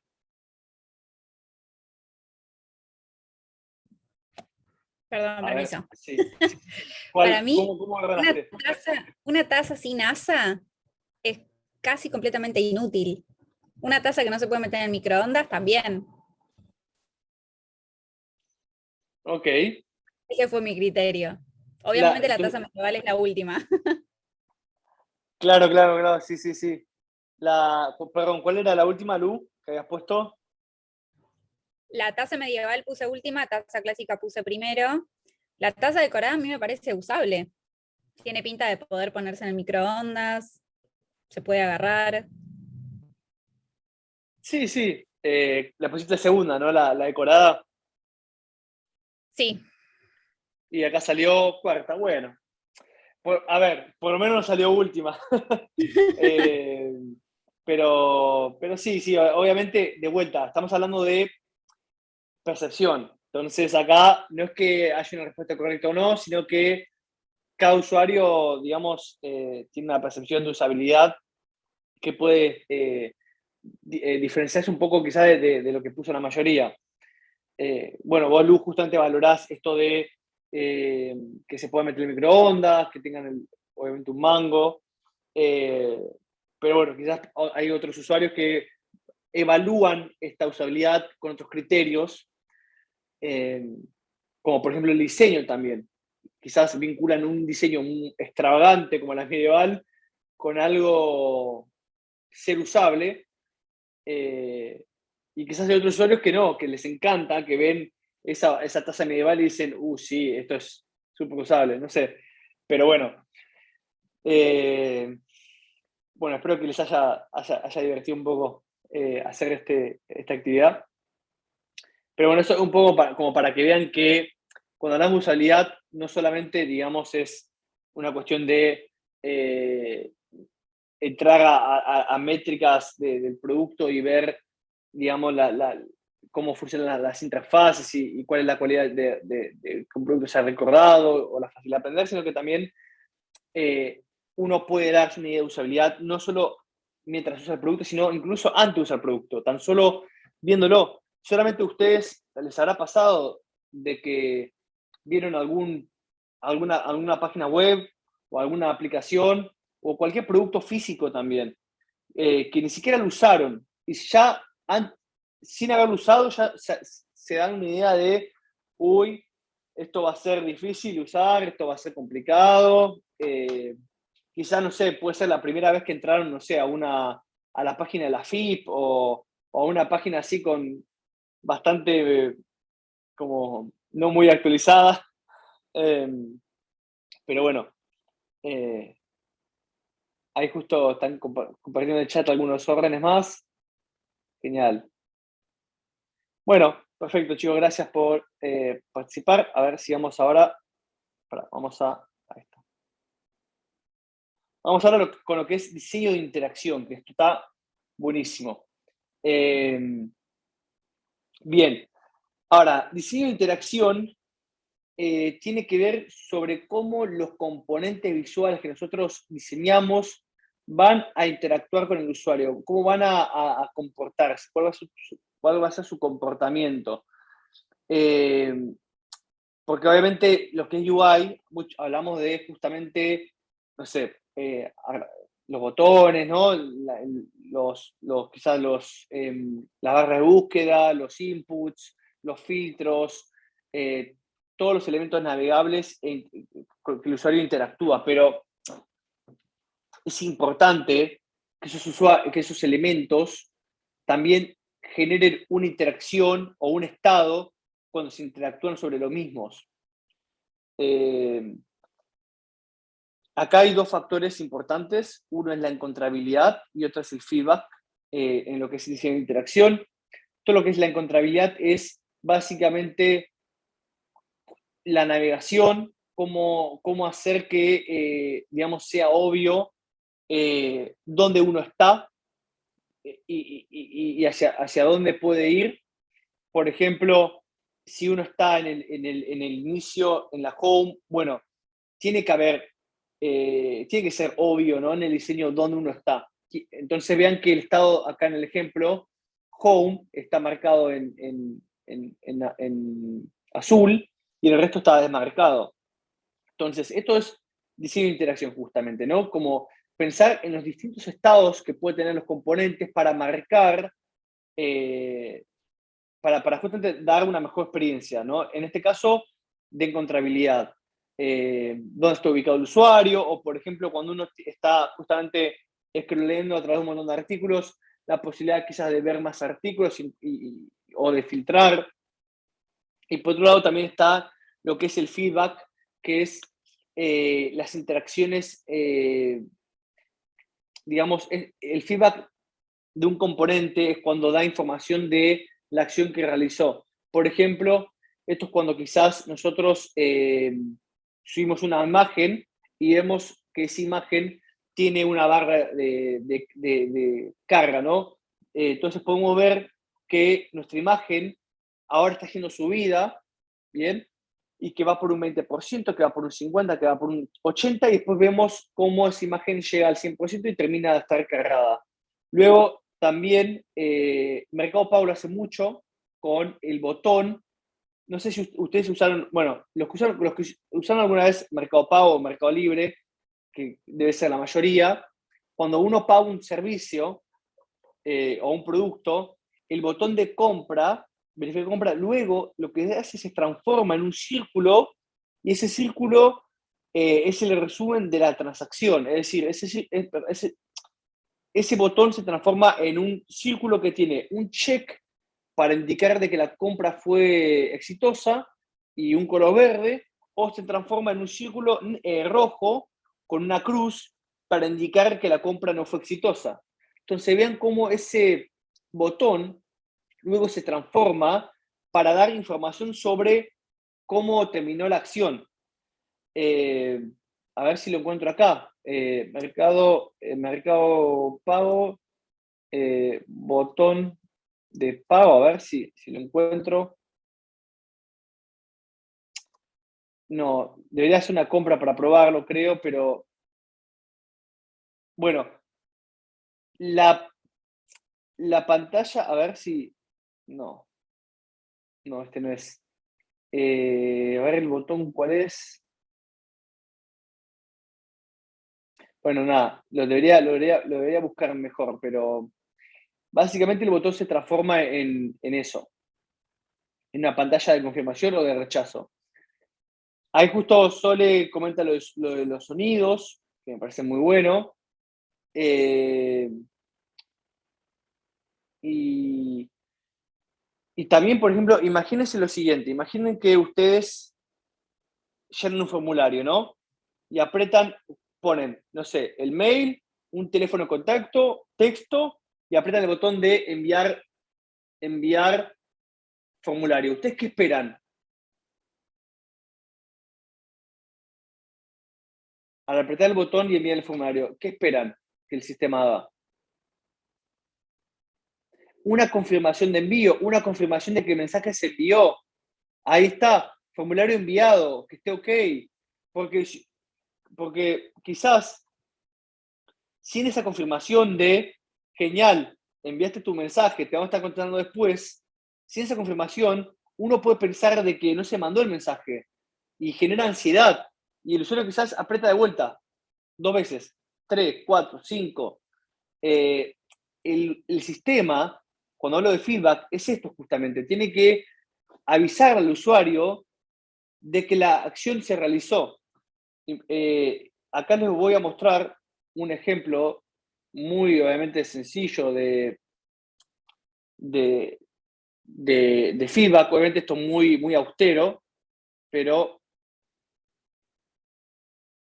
esta es la plataforma de creación de contenidos de Lumi, acá donde se crean todas las clases, todos los cursos. Esta es la interfaz. Acaba de explotar. Vieron que siempre pasa, ¿no? Cuando uno está mostrando un producto, nunca explota, ¿no? Y cuando está en clase grabando, explota todo. Bueno, vean lo siguiente. Yo voy a crear una clase, le voy a llamar clase de prueba. Por favor, este diseño tiene todavía mucho por mejorar, no me juzguen. Este botón, por ejemplo, debería estar un poco más acá, pero bueno, no importa. Pero vean que nosotros estamos creando una clase 1, clase 2, y vean, van a ver dos cosas relacionadas a la interacción. Primero, este botón de crear clase va a tener un botón de carga que va a indicar de que se está procesando nuestro pedido, que es crear la clase. Y vamos a ver un mensaje arriba que va a confirmar que la clase fue creada con éxito. Entonces, primero ven el botón, ¿bien? Y ahora, clase creada. Comenzá a crear clase increíble para tus seguidores. Y cuando eliminamos la clase que acabamos de crear, que es esta, vean que de vuelta se va a marcar un estado, una animación del botón para indicar de que la acción se está procesando, ¿ven? Y nuevamente se registra un mensaje de que la clase quedó eliminada para que el usuario sepa que ya está eliminada. Y si vamos de vuelta a las clases, la clase ya no está más acá. Bien, eso es diseño de interacción, justamente. Es que las acciones que nosotros realicemos, que el sistema nos avise. O, por ejemplo, también cuando nosotros olvidamos nuestra contraseña y compartimos nuestro mail y le damos al botón recuperar contraseña, que de vuelta aparezca una notificación o un mensaje que nos diga se ha enviado un código para recuperar tu contraseña, pero el sistema tiene que estar constantemente hablando y tiene que mostrarle justamente esto. No es que, imagínense, no sé, componentes que no tengan interacción, que directamente no generen esta interacción, este feedback. Nada, es muy problemático para lo que es usabilidad. Y un tema muy importante con respecto al diseño de interacción es los mapas conceptuales y mentales. Acá es importante entender de que está bueno innovar en todo lo que es UX, pero hay que tener en cuenta de que también hay modelos mentales. Es decir, ya durante tantos años y décadas de uso de aplicaciones y uso de webs, el usuario ya tiene ciertas expectativas sobre qué esperar de cada componente. Es decir, ya todos sabemos que es un botón y todos tenemos una idea similar de cómo se ve un botón. Entonces, un botón quizás triangular es bastante confuso. Uno quizás no vincula un botón con un triángulo. Un botón es o un rectángulo o un círculo, pero no, o un cuadrado, pero no un triángulo. Entonces, siempre hay que tener en cuenta bien cuál es la expectativa que el usuario tiene sobre esa interacción que va a realizar, y también tratar de acoplar nuestros componentes a lo que el usuario espera. Otro ejemplo es el siguiente. Seguramente todos conocen o interactúan con radio buttons, que son estos que están acá.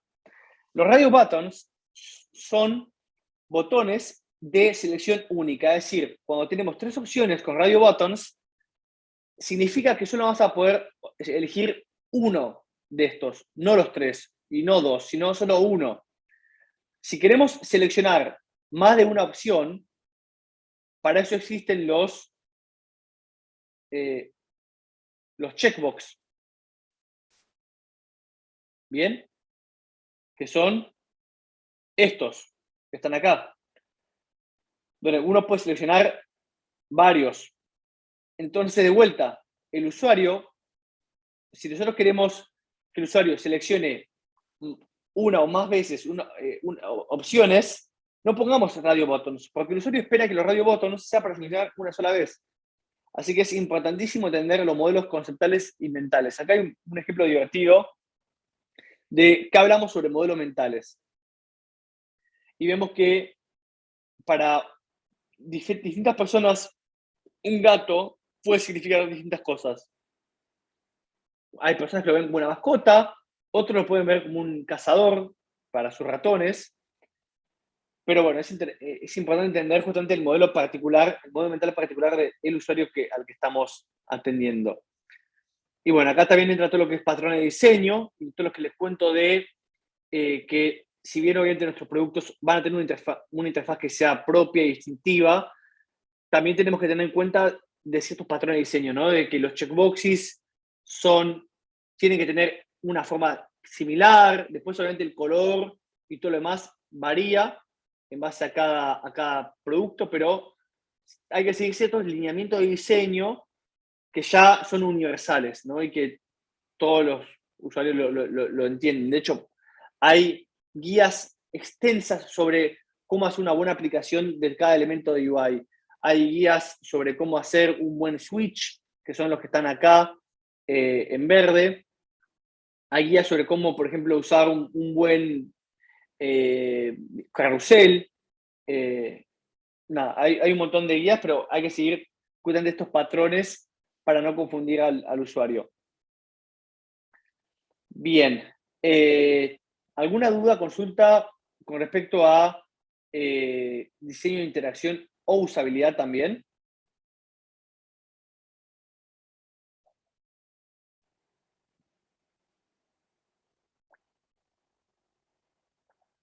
Como ven, esta clase es mucho contenido, pero bueno, yo creo que es ameno. Venimos de una clase pesada de finanzas, de números, pero es mucho contenido, pero es ameno. No estamos viendo mucho número, por suerte.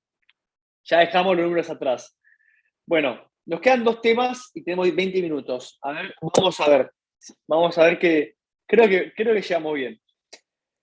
Heurística Nielsen, perdonen la presentación, pero mi idea era un poco enumerarlas así en esta pantalla, como las 10 heurísticas, y la idea es ir comentando todas las heurísticas en base a ejemplos. Así que voy a abrir acá un artículo que yo tengo.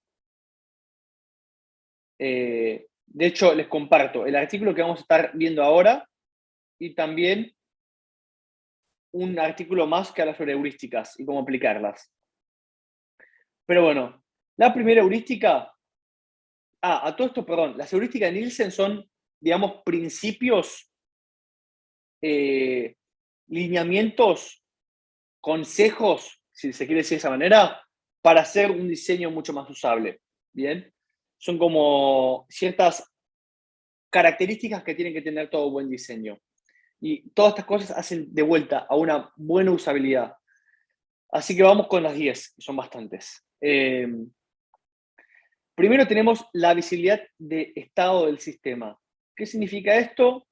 Significa que justamente el usuario sepa muy bien cuál es el estado del sistema actual. Por ejemplo, cuando nosotros realizamos una acción, queremos saber bien cuál es el estado de esa acción. Esto es el típico ejemplo de esta heurística, son las pantallas de carga. Cuando nosotros estamos quizás subiendo archivos al Drive, queremos saber cuál es el estado de nuestra acción. ¿Va por el 20%? ¿Va por el 50%? Bien, esa es visibilidad del sistema. Otro ejemplo también es cuando compramos en un e-commerce. Queremos saber todo sobre nuestra orden, ¿no? Nuestro pedido. Pedido creado, pedido cancelado, pedido procesado, pedido enviado, pedido confirmado, los estados que existan. Después, también cuando pedimos, por ejemplo, en Rappi o en Pedido Ya, los distintos pasos de el restaurante está procesando tu pedido, el restaurante confirmó tu pedido, la persona ya está en el local para retirar tu pedido, ya está viajando con tu pedido y finalmente lo recibiste. Entonces, toda esa visibilidad del estado, del sistema, de tu tarea, hace una buena usabilidad. ¿Bien? Esto lo aplica a Google Drive, lo aplica a Rappi, Pedido Ya con tu pedido, lo aplica en los e-commerce, está en varios lados. Luego tenemos coincidencia entre el sistema y el mundo real. Esto quizás un poco más rebuscado, pero esto tiene que ver mucho con la redacción de textos, la redacción y cómo nosotros hablamos a nuestros usuarios. Entonces, esto involucra entender cuál es el lenguaje de nuestros usuarios y tratar de generar una comunicación en nuestro producto que tenga sintonía con cómo se habla realmente esos usuarios, cuál es el discurso que tienen. Entonces, acá, por ejemplo, en lugar de este botón, esta persona que hace, digamos, escribe artículos sobre SEO, en lugar de tener un botón que diga registrarme, dice, sí, quiero que Neil me enseñe a cómo crecer mi negocio. ¿Y por qué este texto? Porque justamente esta persona, Neil, se la pasa escribiendo artículos sobre justamente posicionamiento orgánico en buscadores, y hay un montón de personas que lo siguen y aprenden con Neil a través de sus artículos. Entonces, en lugar de escribir registrame, directamente usan un vocabulario más ameno y más cercano a su audiencia. ¿Bien? Eso es la segunda heurística. La tercera, el usuario, control y libertad para el usuario. Que el usuario pueda tener absoluto control de sus acciones y libertad de decisión. Un ejemplo de esto es cuando eliminamos cuando, por ejemplo, eliminamos todo lo que es la experiencia de llevar algo a un tacho, ¿no? Sí, al tacho, básicamente. O sea, cuando, por ejemplo, nosotros en la galería de nuestros celulares eliminamos una foto, esa foto nunca se elimina automáticamente. Va, digamos, al tacho y se elimina, creo que a los 30 días. Entonces, eso tiene que ver justamente con la libertad del usuario, de que las acciones que nosotros hacemos que se puedan revertir en caso de que querramos. También, por ejemplo, cuando queremos eliminar un posteo, que el usuario también pueda tener la libertad de decir si realmente lo quiere hacer o no lo quiere hacer. Esto también se ve mucho en cuando enviamos un mail. Cuando enviamos un mail tenemos 30 segundos, al menos en Gmail, para, en caso de que nos arrepintamos, deshacer ese envío y enviarlo nuevamente. Eso es justamente el control y libertad del usuario. Bien. Luego, tenemos consistencia y estándares. Y esto es algo que a mí me importa mucho, que es la consistencia. Todo diseño tiene que ser consistente. Si tenemos un botón que es para las acciones, por ejemplo, de enviar un formulario, no podemos tener una pantalla, ese botón de enviar en azul, y en otra pantalla ese botón de enviar en naranja. Tenemos que tener un diseño consistente, que los espacios, digamos, las diferencias entre, espaciales de píxeles entre los componentes sigan una lógica. Es decir, si por ejemplo un botón siempre tiene un margen determinado, que ese margen se respete a lo largo de todas las pantallas. Entonces, consistencia es consistencia de colores, consistencia de componentes, de su forma, consistencia de espacios, que el diseño sea consistente y que tenga estándares. Bien. Por ejemplo, también los +1, es decir, imagínense una red social, ¿no? Y quizás algunas regiones, algunas partes de nuestra red social, para dar like hay un botón que dice me gusta, pero después hay un botón que dice +1, y es como no, o sea, o vamos con me gusta o vamos con like. Lo mismo con quizás una aplicación donde el usuario puntúa experiencias, por ejemplo. No podemos hacer que el usuario puntúe en escalas diferentes. No podemos hacer que el usuario puntúe algunas experiencias con una escala de 5 y otros que las puntúen con una escala de 10, sino que tiene que ser todo consistente. Esto quizás parece un poco obvio lo que le digo, pero es muy, muy importante la consistencia y los estándares. Luego tenemos, bueno, acá está en el sexto puesto, en el ejemplo, en el artículo está en el quinto. Esto es la prevención de errores. Es decir, si podemos prevenir que el usuario comete un error, bueno, hagámoslo, que es, digamos, lo ideal. Por ejemplo, si el usuario está tipeando mal, tratemos de mostrar que está mal y tratemos de sugerirle respuestas que estén correctas. Lo mismo con las contraseñas. Supongan que usted tiene una lógica de que las contraseñas sí o sí tienen que tener al mínimo 8 caracteres. ¿Bien? Entonces, bueno, avisémosle al usuario cómo tiene que ser la contraseña, porque si no la avisamos, ese usuario luego quizás pone una contraseña de 6 caracteres y salta el error. Entonces, siempre tratemos de generar mecanismos en nuestros diseños para prevenir estos errores. Bien, corto acá porque obviamente es un tema grande. Corto acá por si hay alguna pregunta con respecto a estos 5 primeros puntos.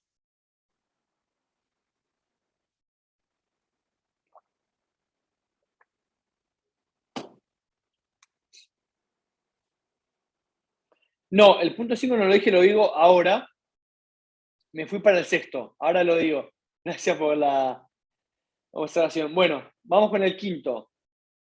Quinto puesto es reconocer en lugar de recordar.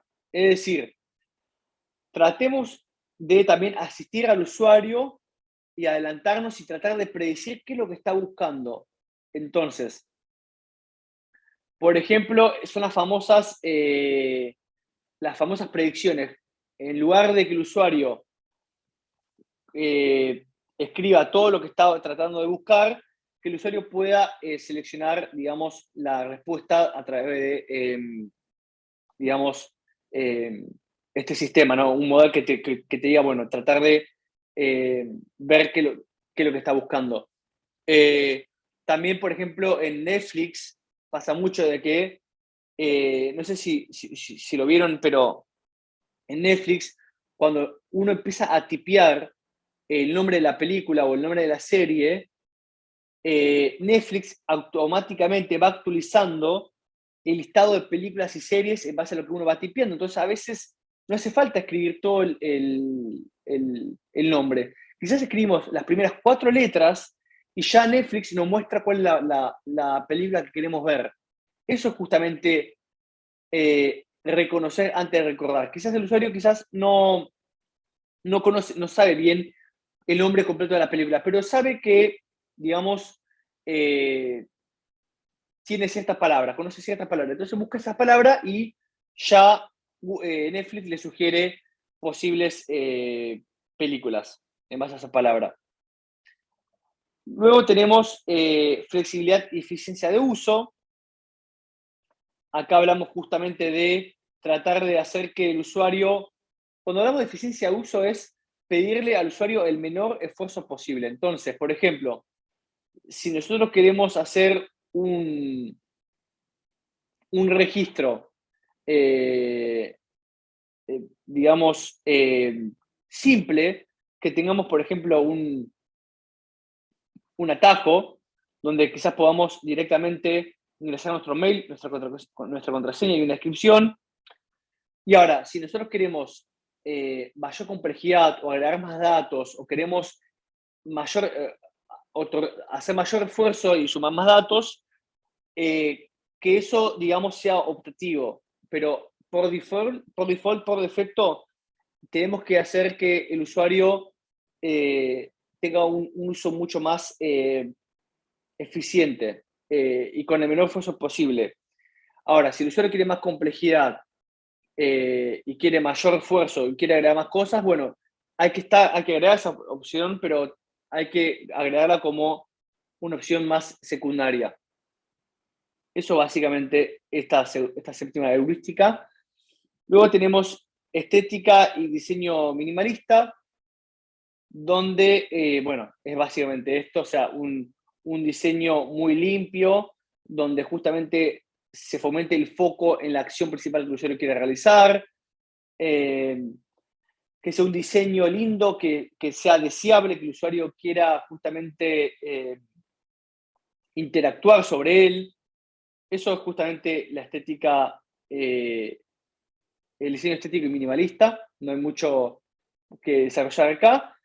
Noveno es justamente reconocimiento, diagnóstico y recuperación de errores. Vimos que hay una heurística que es prevenir errores, pero bueno, ¿qué pasa si no podemos prevenir el error? ¿Qué pasa si hay un error que es inevitable? Bueno, para eso tenemos que pensar cómo vamos a hacer que el usuario primero reconozca el error, tenga un diagnóstico de por qué sucedió y finalmente cómo se puede recuperar de ese error. Entonces, tratar de quizás decirle si se equivocó con el login, decirle que, no sé, el usuario fue incorrecto, la contraseña fue incorrecta, mostrarle cuál fue el problema. Acá, por ejemplo, vean MailChimp, le está diciendo esta contraseña no está bien, y también te dicen, bueno, y te podemos, en caso de que quieras recuperarte ese error, también puedes recuperar tu contraseña y te comparten un acceso a esa acción. Lo mismo con el nombre de usuario. No pudimos encontrar una cuenta con tu nombre. ¿Qué tal si querés recuperar tu nombre de usuario? Entonces, acá, número 1, reconocimiento. El usuario sabe bien dónde está el error. El error está en el nombre de usuario. Luego, sabe bien el diagnóstico. Punto número 2. El diagnóstico es que no se pudo encontrar una cuenta con este nombre de usuario. Porque imagínense de que pueden haber distintas causas por las cuales sucede un error. Por ejemplo, en la contraseña, el usuario quizás ingresó una contraseña incorrecta o quizás, no sé, algún otro criterio que esté equivocado. Entonces, eso es importante. Y luego, una opción de recuperación del error, que en este caso es la acción para recuperar el nombre de usuario, que está acá tildado está subrayado. Ese es el caso de MailChimp. Y luego, por ejemplo, están las famosas páginas 404, donde también se puede en caso de que haya algún error, tratar de darle alguna acción para que realice y no se quede ahí observando el error en una página donde no pueda realizar ninguna acción. Y por último, la 10ª heurística es todo lo relacionado con ayuda y documentación, todo lo que son las FAQs y un repositorio de ayuda donde el usuario pueda aprender sobre el producto, sobre cualquier duda que tenga, que pueda recurrir a ese manual, a ese libro de ayuda para tratar de responder consultas que tengan en el momento sobre el uso de tu producto. Entonces, siempre como que debería haber o una comunidad de ayuda, o un blog, o documentación, o lo que sea, pero debería haber un sistema que permita al usuario justamente entender tu producto y saber cómo usarlo de forma simple. Así que bueno, eso fueron las 10 heurísticas. Se me hizo más largo de lo que yo pensaba. Fue como una especie de maratón, pero bueno, espero que haya quedado claro. ¿Alguna duda, consulta con respecto a las heurísticas? Ya nos queda el último tema y es cortito, así que no queda nada. Es un montón de información esta clase.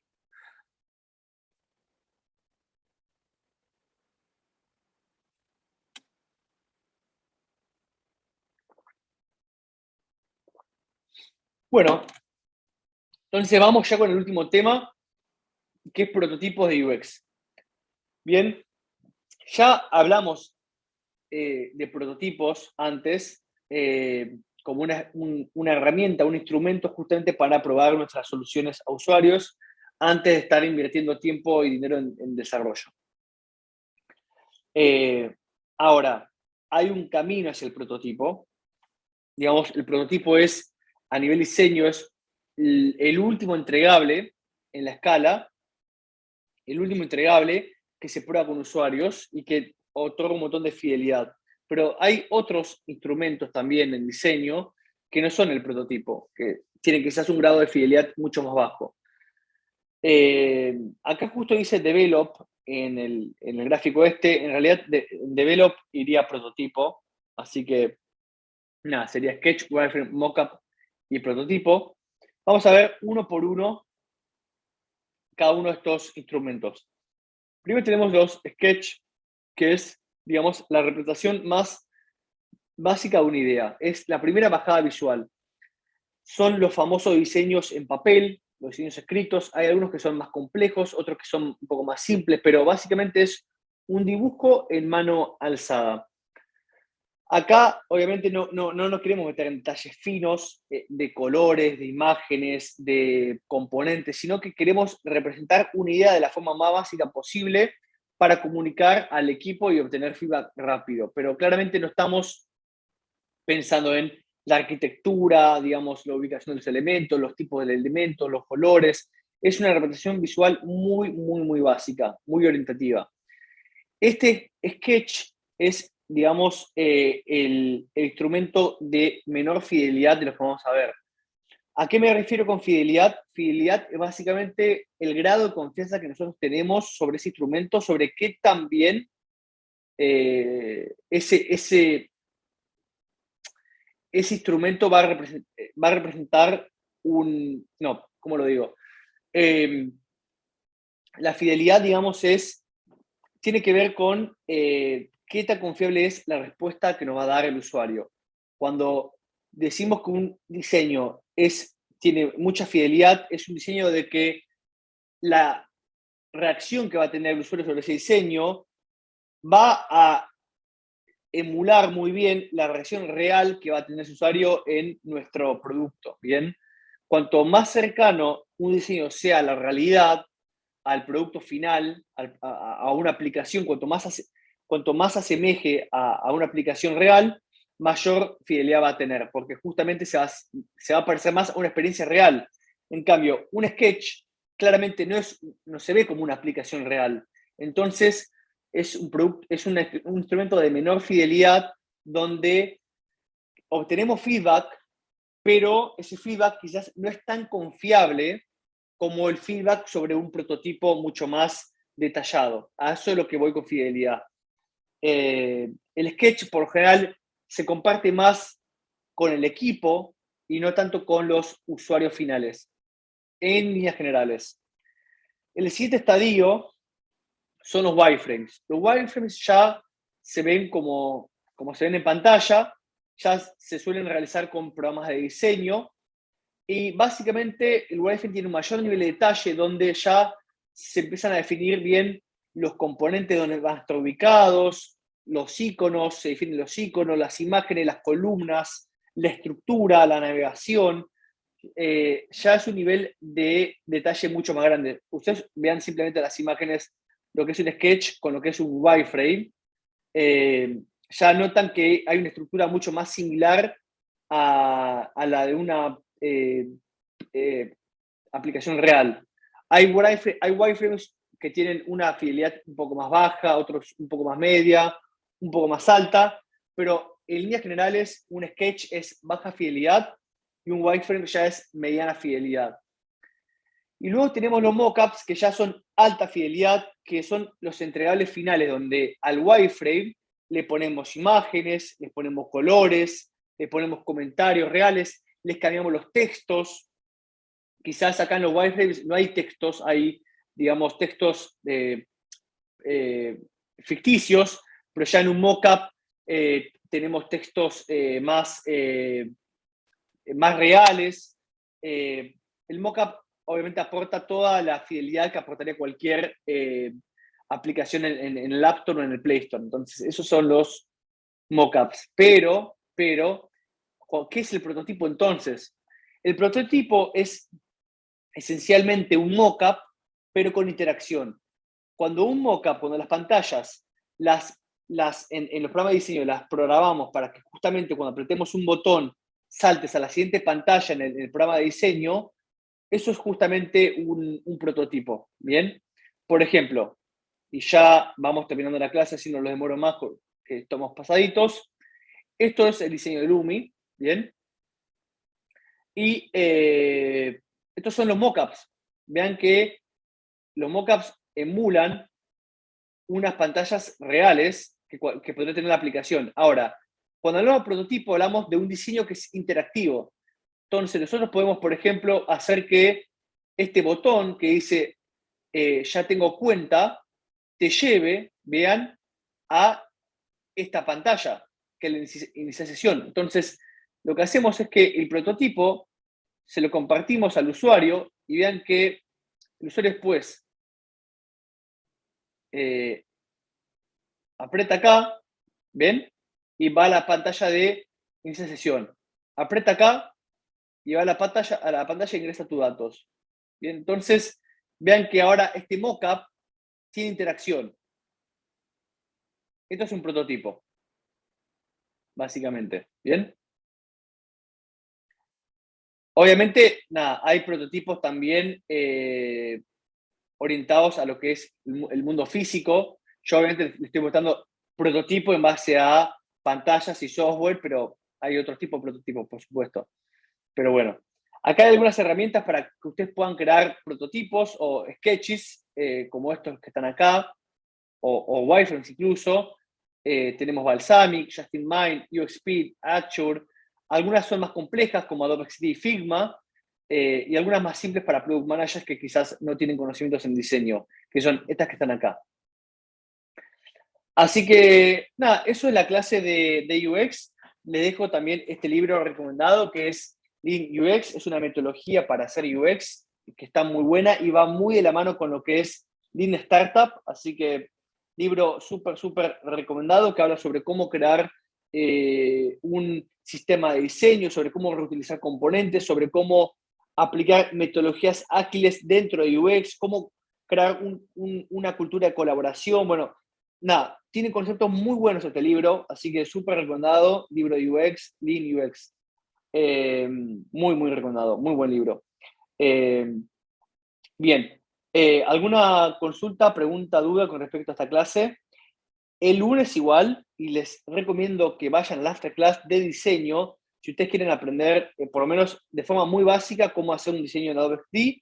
Voy a estar dando una clase donde vamos a ver algunas cositas de la plataforma, sobre cómo crear botones. Quizás lo pueden usar después para justamente su proyecto final, para que puedan crear algunas pantallas.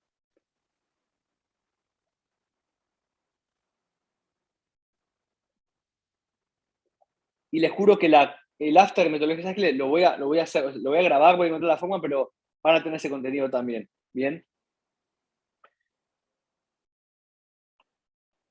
Bueno, genial, genial. Fue bastante contenido, pero bueno, es muy importante UX, la verdad, muy importante. Y obviamente hay más cosas que quiero seguir hablando, pero ya no tengo el tiempo. Pero bueno, si les queda alguna duda con UX, quieren más información, lo que sea, eh, háblenme por Slack, hablen con sus tutores también. Y de vuelta, el martes voy a intentar de que ese invitado especial, ese hermano, venga a dar 20 minutos y que les cuente un poco de cómo se trabaja UX en una agencia de producto, que creo que también es algo que es muy importante también, que ustedes no solo tengan la teoría, sino que también tengan la práctica y los ejemplos prácticos. Así que nada, también me va a mover para justamente el martes que esté ese espacio. Así que bueno, chicos, damos por finalizada la clase y bueno, que tengan lindo fin de semana. Hasta luego, chicos. Buenas noches. Chao, chao.